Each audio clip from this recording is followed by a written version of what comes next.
Yo mga idol, dito tayo ngayon sa creek. Yan, bali, bakante ko ngayon kaya pumasyal-pasyal muna ako ngayon. No? Yan na. At baybayin mo natin tong creek na to. And then, plano ko mga idol, pupunta ko dun sa may, yung tawag nito, yung sanctuary ng mga pisaan ng, ah, pisaan ng itlog ng mga salmon. Titingnan natin kung meron na bang mga isda na maliliit na nilagay nila doon sa may fish pan. Meron silang fish pan dito. Doon nilalagak yung mga napisang mga itlog ng salmon. Tapos pagka medyo malaki na yon, ganito na kalaki siyang dalihing lalaki, sa kanila i-release dito sa ilog, mga idol. I-release nila yon dito. At itong ilog ay pababa hanggang doon sa may dagat na. No? So bali pag pinakawala na yan nila, yung mga isda na yan mga idol ay survival mode na yan, no? So nasa kanila na yan kung uh, makasurvive sila kasi maraming nag-aabang diyan sa mga maliit na isda na yan, gaya ng mga wild duck dito, no? Karamihan mga wild duck, mga seagull, nag-aabang diyan sa gilid-gilid ng mga ganito, mga creek, ilog para tukain yung mga maliliit na isda na yan.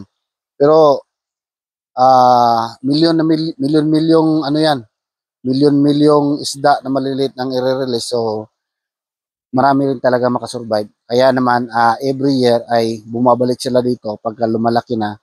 Yung mga nakasurvive din doon sa dagat, no? At bumabalik sila dito kung saan-saan, dito sa freshwater, mga creek, river, aakyat sila para mangitlog uli. At yun naman yung mga bagong binhi ng mga salmon. Ayan.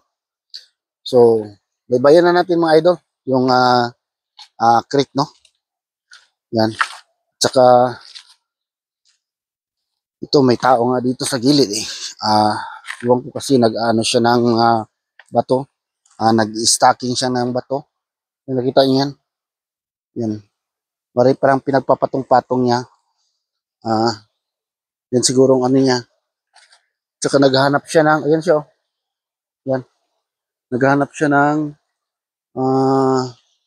iwan ko anong hinahanap niya. Yan. Naghahanap siya ng, baka hinahanap niya crayfish.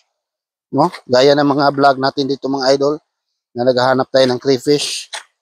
So malamang yun din ang hinahanap niya. Kasi bumaba na nga yung tubig eh. Kasi ano parang di masyadong ano na, maulan ngayon.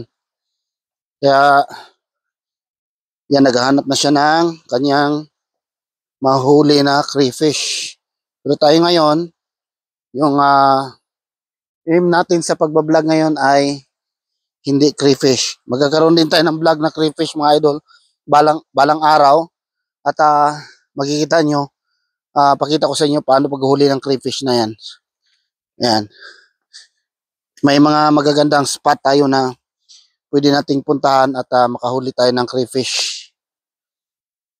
Yan, binabaybay ko lang to ngayon. Yan. Malay natin, makakita tayo ng crayfish, no?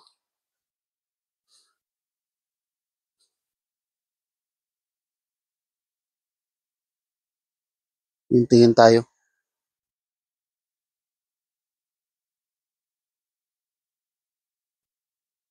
Yan.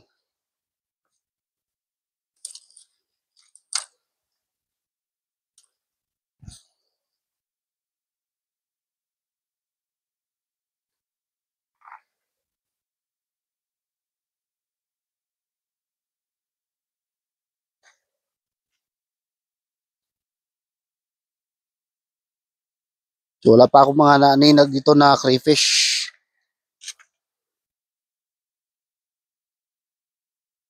So, hindi pa siya, ano, yung buwana ng kung saan na lumalabas sila. So, ngayon, aakyat tayo dito mga idol sa trail. Kasi puntahan natin yung, ano, sinabi ko sa inyo na fish pan. Puntahan natin yun, baka mayroon ng, sigurado ako mayroon na yun. So, nalipat na yung mic natin. Yan. Sigurado mayroon na yun. May isda na yun doon. So, nag-aantay na lang yun na siguro mga month of June, July. Month of July siguro. Baka may i-release na nila yung isda na yan. Kasi malaki-laki na yan. So, ngayon, napisa na yun for sure. Kasi, nung nakaraang vlog natin, na naghanap tayo ng mga muntay tayo sa ibang spot na ilog. Meron tayo nakita na mga similya ng salmon. Yan.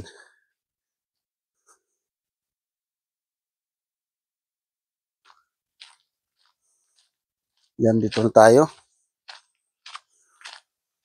Bali, ito, mayroon silang ano rito.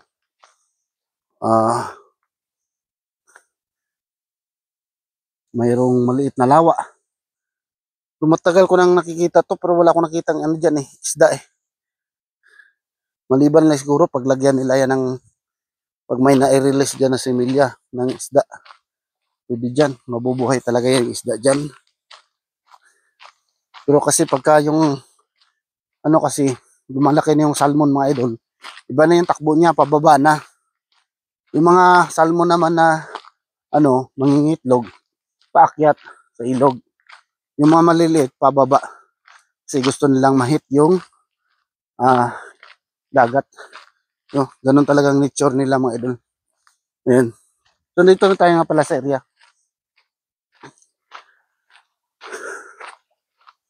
Dito natin dito. Ayan. Ayan, kung nakikita nyo yan, nakabakod na bakal, yan na yung lagakan ng isda, mga idol. Lagakan ng isda na salmon na maliliit. No? Ayan.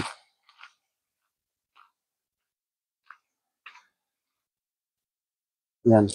So, may picture pa dyan sila, ng isda. Tsaka dito pala, sa caves na to. Ito. Ito. Yan yung mga idol. Ito yung mga kids na na dito nila pinapapisa yung mga itlog ng salmon. Dito nila pinapapisa. Tapos pagka napisa na, ayun dami Yan, silipin na. Baita rin kami ng mga idol.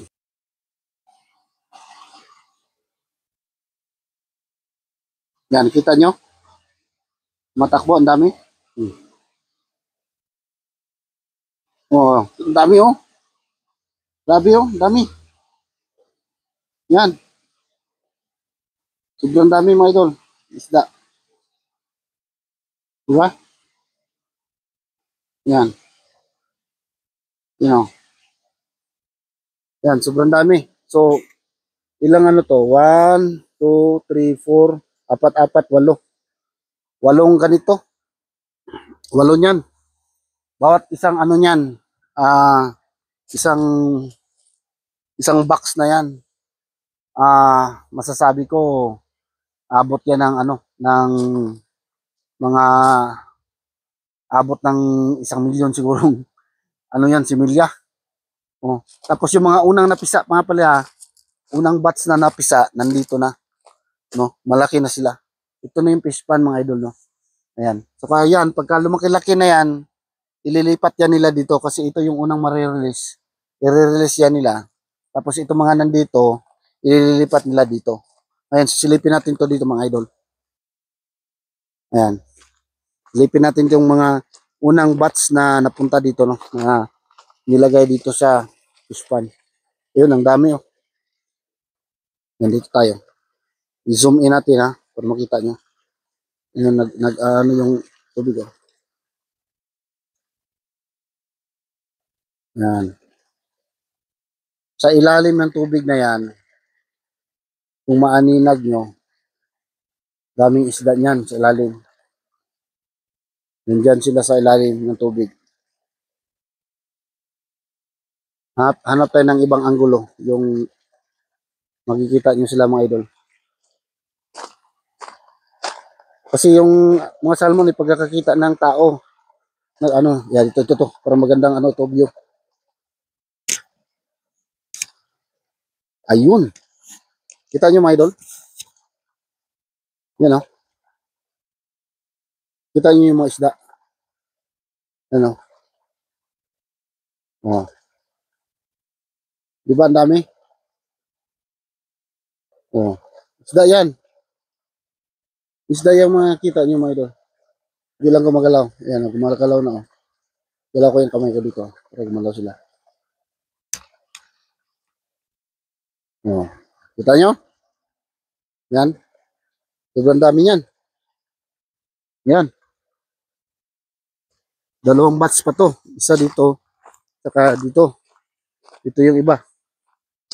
Ito. Ito yung unang marirelease. Nandito yung mga medyo malaki-laki na. Tingnan natin kung mayroon na ba. Wala pa. Ito, wala pang laman. Bali, wala pang laman pala ito. So, ito, walang laman pa mga idol. Nandun pa. Pag yun, medyo malaki-laki na, i-release na yun dito. Dito na siya. Tapos yung nandun, papakawala naman yung mga nandun. Siguro, isang box, lalagay doon, palalakihin. Tapos, so, pag na-release na yung nandito na, yung andon, ayan, sunod-sunod yan sila. So, ng support. Kasi may inano yan sila na target. May tinatarget yan sila ang buwan kung kailan mai-release yung isda sa tubig. Yan. Yun ang kagandahan dito mga idol kasi kinokontrol nila yung ano, yung mangingisda dito, no? Walang illegal fishing dito. Tapos pagka nag-fishing ka dito, wari ako, mag-fishing ako, mamimingwit ako. Hindi ako pwedeng mamingwit ng maliliit na salmon kasi may sukat yun. Pagka maliit yung nahuli mo, ibabalik mo. Ibabalik mo sa tubig. Ganon din yung pag nanghuli ka ng crab, mga alimasag, alimango, may sukat yun. Pagka maliit, ibabalik mo. Pag babae, ibabalik mo. Ganon dito. Kaya kasi kinokontrol nila yung ano, yung na hindi sila maubusan ng ano, source ng pagkain nila dito, no? Ayan. So, sana ganon din sa Pinas. Yung, ano, maiwasan yung mga maubusan tayo ng isda. Yan. So, tingnan natin yung swamp dito. Ano meron dito? Anong kaganapan dito? Yun, may gumagalaw. Yan o, swamp o. May ibon doon o. May ibon doon sa sulok. Nag-antay ng isda. Nag-antay siya ng may masikwat na isda na maliit. Kita nyo? Yan o. Yan.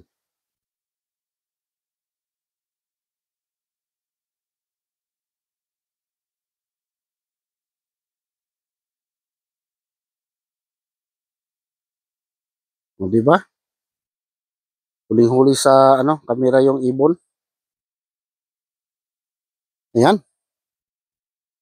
Yan lang ang vlog ko ngayon mga idol. At least nakapasyal tayo dito ngayon at nakita natin na ang dami na pala na mga similya ng salmon na nandito. So, walang araw makapag ano na tayo, makapag vlog na tayo na ano tayo, manguha tayo ng crayfish. So ngayon, ito lang muna mga upload ko ngayon mga idol, vlog ko, bali update lang muna sa mga kaganapan dito sa paligid. Yan, so maraming salamat sa mga nakasubaybay, sa laging nanonood sa vlog ko. Kaya kahit kunti lang kayo, sulit na sulit, ay maraming pong salamat mga idol. So hanggang sa muli mga idol, hanggang dito na lang po. Ayan, ingat kayo lahat dyan. God bless po at bye-bye mga idol. Thank you for watching. Bye-bye.